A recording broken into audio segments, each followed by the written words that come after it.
그래서 잡혀서 또 어디로 이송이 됐어요. 이제 그 이송이 돼가지고 거기에서 이제는 이제 두 번째니까 이제는 진짜 잡혀가겠구나 이러고 있는데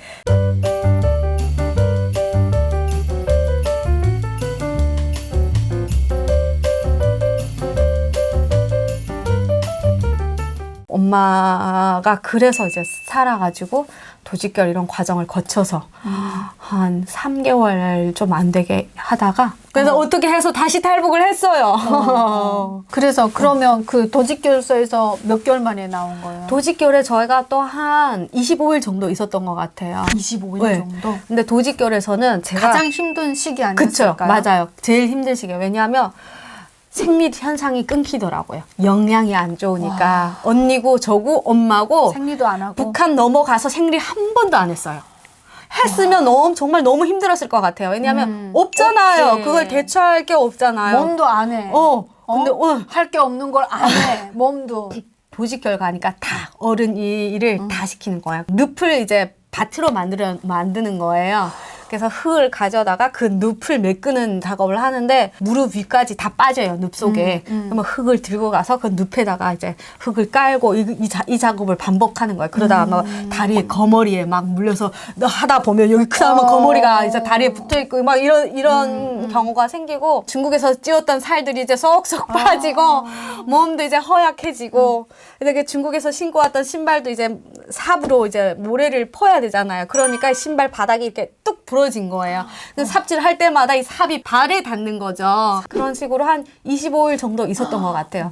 근데 문제는 우리는 이미 사망자로 처리되어 있었던 거예요. 호적이 없어. 이미 고난행군 시기에 실종, 행방불명, 행방불명. 네, 그때는 하도 죽어나가는 사람이 많으니까 3년 정도 무소식이면 고향에서 안 보이면 그냥 사망자 처리를 했던 거예요. 그래서 그러면 우리 둘은 미성년자고 하니까 우리를 평생 감옥에 둘 수 없잖아요. 신분이 확인 안 된다고. 평생 감옥에 둔 것도 걔네도 부담이거든요. 저희 같은 고향에 한 여자가 한 명 더 있었는데 그 여자 직장에서 회사에서 안전원도 아니고 회사에서 그 여자를 데리러 온 거였어요. 그 남자한테 그 여자랑 함께 저희를 같이 보낸 거예요. 왜냐하면 은덕에 안전부에 데려다 주면 거기서는 이제 확인이 되는 거죠. 뭐 조회를 하든 뭐 그치. 말로든 까 거기까지 얘네를 데려가라라고 해서 저희가 그 사람한테 인겨내가지고 딱 나왔는데 북한이 교통 상황 말이 아니잖아요. 맞아요. 청진에서 언덕까지 뭐 기차 타고 가도 일주일 걸릴지 보름이 여기는 2-3시간 거리도 안 될 수 있지만 거기는 일주일 걸릴지 보름이 걸릴지 모르는데 그 사람이 우리를 딱 받고 보니 거지 3명인 거예요. 일전 한 푼 없어. 왜 중국에서 넘어왔다고 하면 그래도 돈 어디 좀 숨겨온 돈이라도 있을 자기도 법하고 내를 받을 수 있으니까 했는데 옷이라도 좀 변변해서 뭐 바꿔먹기라도 할 텐데 이거는 딱 봐도 거짓거리인 거. 아니 지도 인간인데 보름 동안 가면서 자기만 먹을 수가 없잖아요. 뭐 요만큼이라도 뭔가 떼줘야 되는 부담이 있는 거잖아요. 그래서 저희 그거 알고 우리를 놔달라. 알아서 가겠다. 고향까지 알아서 가겠다. 우리 가겠다. 꼭 가겠다. 착해 보이고 거짓해 보이니까. 근데 그 사람은 사실 책임도 없어요. 이 사람은 안전원도 아니고 그냥 일개 직장인인 거예요. 이 사람도 그냥 아무한테나 그냥 책임을 떠맡긴 거고 그냥 풀어주기엔 명분이 없고 출장 온 사람한테 그냥 맞아요. 맡긴 거예요. 네, 그 격이에요. 그래서 그 사람이 가라고 한 거예요. 도직결에서 우리를 내보낼 때 여행 증명서를 떼줬어요. 이 사람들은 잡혀서 이렇게 돼서 언덕까지 가야 되는 사람들이라는 증명서가 있었거든요. 그걸 가지고 이제 기차를 탄 거죠. 언덕까지 가야 되는 거잖아요. 저희는 해령에서 중간에서 도망쳐서 빠졌어요. 기차에서. 잘했다. 해령에 그 두만강이 가깝잖아요. 있잖아요. 그래서 해령에서 내려서 거기서 또 이야기가 많은데 여하튼 한 번, 2번 정도를 잡혔었어요. 해령에서 또? 네. 왜? 아니 왜 그 북한은 다 민둥산이잖아요. 민둥산이어가지고 딱 보니 저기에 나무가 많아. 그래서 언니랑 저는 저게 중국이다 한 건데 엄마는 중국이 그렇게 가까이 있지 않다는 거예요. 우리 엄마 지금도 고집이 세시거든요. 그래서 언니가 힘들 때가 있는데 엄마를 우리가 막 끌어서다 말릴 수는 없잖아요. 근데 또 우리가 고지식하고 순해. 엄마 따라 저게 딱 두만강이고 딱 중국인데도 딱 따라가. 엄마가 아니라 그러면 이러고 있었나 보다. 엄마 따라가. 가다가 아니나 다를까 총 메고 지키던 군인한테 그냥 딱 잡힌 거죠. 그 우리가 행색을 보면 도강자예요. 이렇게 옷도 뭐 좋은 옷은 아니어도 중국에서 입던 옷. 옷이고 그 왜 냄새가 아무리 그래도 다르대요. 그 중국에서 3년 동안 비누 쓴 냄새가 다. 미치겠다. 그리고 고급 냄새 그 머리 와중에도 머리 길고 머리 길었거든요. 뭐 2, 3개월 안 자른 것도 있지만 애초에도 길었으니까 우린 강 건널 생각 아니었다. 그렇게 얘기해봤자 소용없는 거죠. 그치. 잡혀서, 현장인데. 잡혀서 또 군인한테 잡혀갔어요. 또 조사를 또 받고 우리는 이제 도직결에 가면 이제 도직결에 진짜 보내게 생긴 거예요. 우리 도직결에 가면 우리는 죽는다. 살려달라. 근데 초소에 잡혀서 이틀 정도 있다가 어느 날 두 군인이 총 딱 메고 우리를 이제 걸어서 태워서가 아니라 걸어서 어디를 이제 인계하러 가는 거예요. 근데 이제 인계가 되면 끝나는 거예요. 진짜 도직결 가는 길밖에 없는 거예요. 그래서 그 순간에 저는 어려서 그랬는지는 모르겠지만 엄마랑 언니가 철썩 바닥에 주저앉았어요. 주저앉아서 그 군인들 다리를 부여잡고 진짜 뭐 강아지가 무슨 안 끌려가겠다고 뭐 하듯이 애원했어. 애원한 거예요. 언니랑 엄마가. 그래서 누가 먼저 했는지 기억은 안 나는데 그 와중에도 저는 서 있었어요. 아직 어리고 뭐 생각이 없어서 그런 건지 아니면 앉아서 뗐을 그 자존심이 남아 있었는지는 몰라도 서 있고 엄마랑 언니가 바닥에 앉아서 군인들 진짜 바지가랭이를 잡고 그 흙바닥에 진짜 막 두 발을 동동 이렇게 구르면서 우리는 못 간다. 우리는 죽는다. 제발 살려달라. 이렇게 하는데 그 군관이 회의를 마치고 나오다가 우리를 본 거예요. 보고 쟤네 딱 봐도 안 되겠다. 잡혀가면 죽을 수 있겠다. 진짜 그런 생각이 들었나 봐요. 저를 풀어줬어요. 그 군관이 군관이 쟤네 보내라. 대신 너네 그냥 빈말인 거죠. 사실 절대 두만강 넘지 말라는 말이 꼭 성공해라는 말로 들렸어요. 진짜로. 다신 잡히지 마라. 이거지. 그래서 다시는 두만강 건너지 마라 이러고 보낸 거예요. 다행이다. 그래가지고 이번에 언니 다행이 아닌 게 또 잡혔다니까. 왜?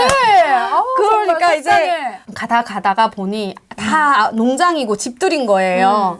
근데 엄마가 지금 어디서 밤을 새야 어두울 때 숨어있다 어두울 때 가야지 이러다 또 잡힐 거라고 걱정해 한 거예요. 엄마가 무작정 남의 집 돼지굴에 숨으신 거예요. 진짜 지금도 저희 언니랑 제가 제일 이해 못하는 부분이에요. 엄마의 그 행동을.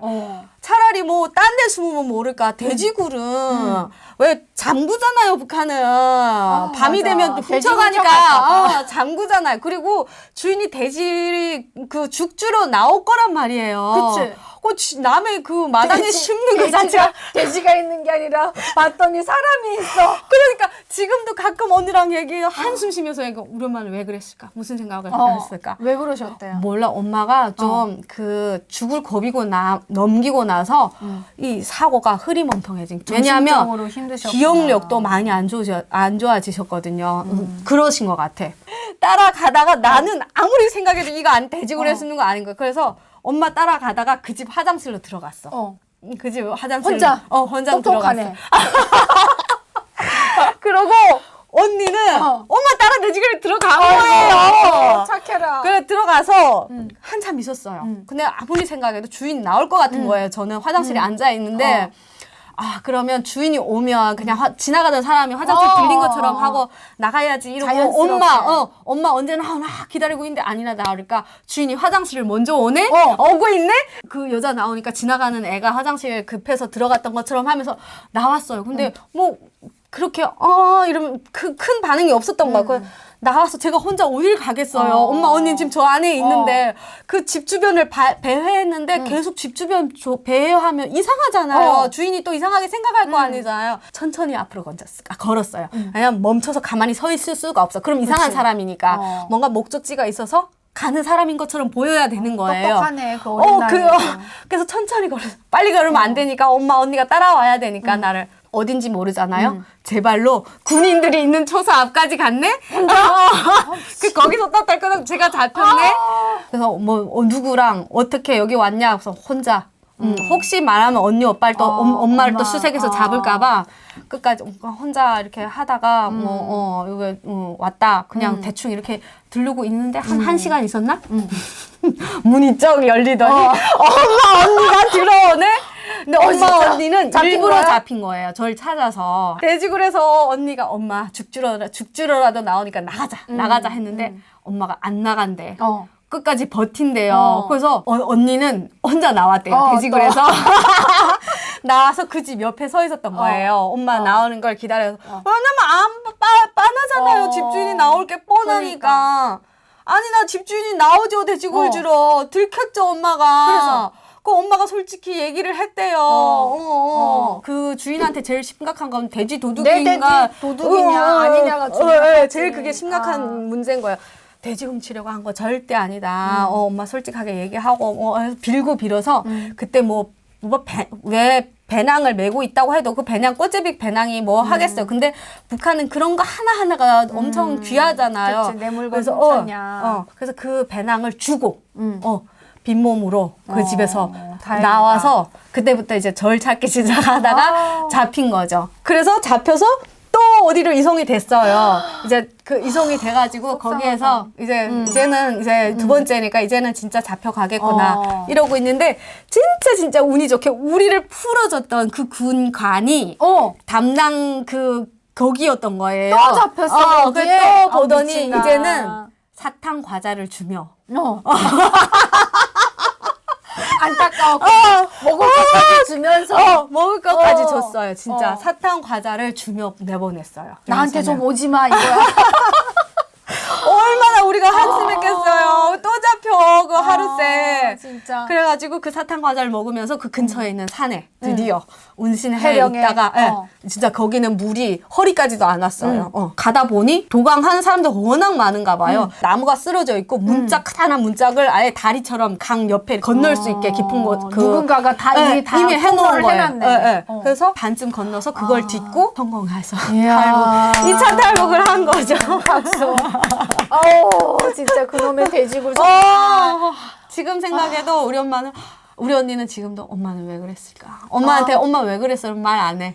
엄마 좀 부끄럽고 좀 민망해서 그런지는 모르겠는데 기억도 안 나실 수도 있어. 얘기 그 왜인지를 얘기 안 하셔. 어머니를 모셔봐야 본인도 되겠네. 변명을 못 그 하셔. 심정을 좀 직접 들어보고 싶네요. 결국 그렇게 해서 중국으로 가서 중국에서 그 집에 들어간 거예요?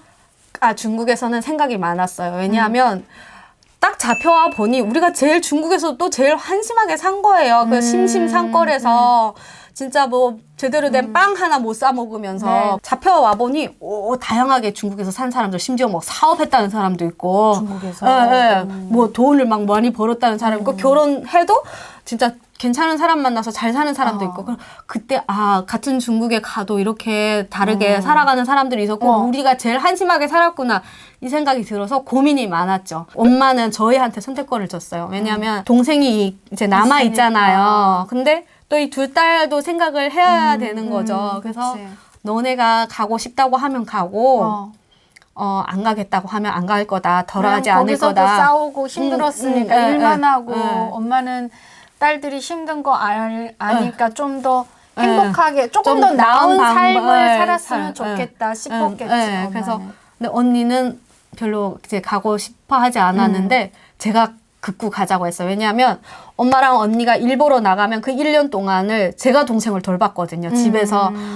저도 애인데 애를 재워야 제가 점심을 하고 하는데 애가 뭐 딱 제가 점심 할 때 자나요? 그치. 그러니까 이제 막 먹고 그냥 흔들면서 빨리 자야 되는데 애가 울면 제가 막 달래고 엄마였네, 엄마야. 1년 동안을 제가 거의 동생을 돌봤으니까 제가 언니보다는 제가 동생에 대한 애정이 더 많이 남아 있었던 거예요. 그리고 심지어 북한에 잡혀갔을 때 막 동생이 기름가마에 빠지는 악몽을 막 꾸고 내 동생 걱정을 제가 많이 하다 보니까 걔도 엄마 없이 또 있는 거잖아요. 갑자기 저 먹다가 그냥 애를 뚝 띄워놓은 거니까. 그래서 동생이 보고 싶었어요. 혹시 뭐 어떻게 뭐 잘 지내고 있다 이런 걸 확신하면 또 안 갔을지도 모르는데 동생이 어떻게 지내나 되게 궁금했던 거예요. 그래가지고 제가 이제 가자 하고 해가지고 이제는 이제 어느 정도 중국인이죠. 뭐 중국어는 엄청 유창했어요. 3년 동안 한족 동네에서 살았으니까 중국어만 썼으니까 거의 한족 수준이었거든요. 근데 모습도 사실 한족에 가까웠어요. 조선족이 아니었거든요. 걸어서 연길까지 갔던 것 같아요. 그래서 연길에서 택시를 탔어요. 도착지에 도착하면 돈을 주겠다. 뭐 우리가 오면 얼씨구나 반가워하죠. 거기는 택시 타고 그 집 앞까지 가서 내렸죠. 그래가지고 아무튼 또 다시 들어갔네요. 그 집으로 들어갔죠. 그래도 어쨌든 북한을 탈출해서 성공해서 거기 간 것만으로도 참 축하할 일이네요. 그렇죠. 근데 진짜 두 번째 탈북에서는 도움도 문을 두 번째는 두드려 봤었어요. 아무도 밥 한 끼 안 주더라고요. 왜냐하면 99년도에는 문 두드리면 불쌍해서 도와줬거든요. 근데 그 사이에 무슨 일이 일어났냐. 수많은 군인들과 탈북자들이 강을 건너와서 강독, 도둑질, 훔치고 심지어 사람 죽이고 이런 게 많았었거든요. 그러니까 탈북자라면 일단 문을 걸어 잠그고 두려워했었어요. 이게 사람의 이렇게 인간적 본성이 좀 뭐랄까 배가 굶주리고 이렇게 되면 기본적인 예의가 없어지고 그가 누구든 뭐 정말 부자였던 누구든 정말 이 생존 본능에 이 눈이 다 돌아가는 것 맞아요. 같아요. 눈이 돌아가요. 그건 누구라도 인간성이 말살돼요. 누구라도 그런 게 닥쳐오면 다 그렇게 되지 않을까. 많은 사람들이 그렇죠. 북한 사회가 이렇게 북한 사람들을 만들지 않았나. 그렇죠. 그 정권이 그렇게 사람들을 몰아붙인 것 같아요. 그렇게 되도록. 여러분들도 또 이런 기막힌 이야기 오랜만에 들으시죠? 정말 북한 사회가, 북한 정권이 우리 북한 주민들을 이렇게 험악하게 만들어 놓고 어린 이런 초등학생의 몸무게로 탈북을 해야 되고 목숨을 걸어야 되는 일을 이렇게 만들어 놓은 것 같습니다. 오늘도 긴 이야기 나눠봤는데요. 오늘 우리 은주 씨의 이야기 많이 공감해 주시고 오늘 영상도 좋으셨다면 구독과 좋아요 눌러주시고 코로나 조심하시고 건강하시기 바랍니다. 저희는 다음 시간에 또 찾아뵙겠습니다. 감사합니다.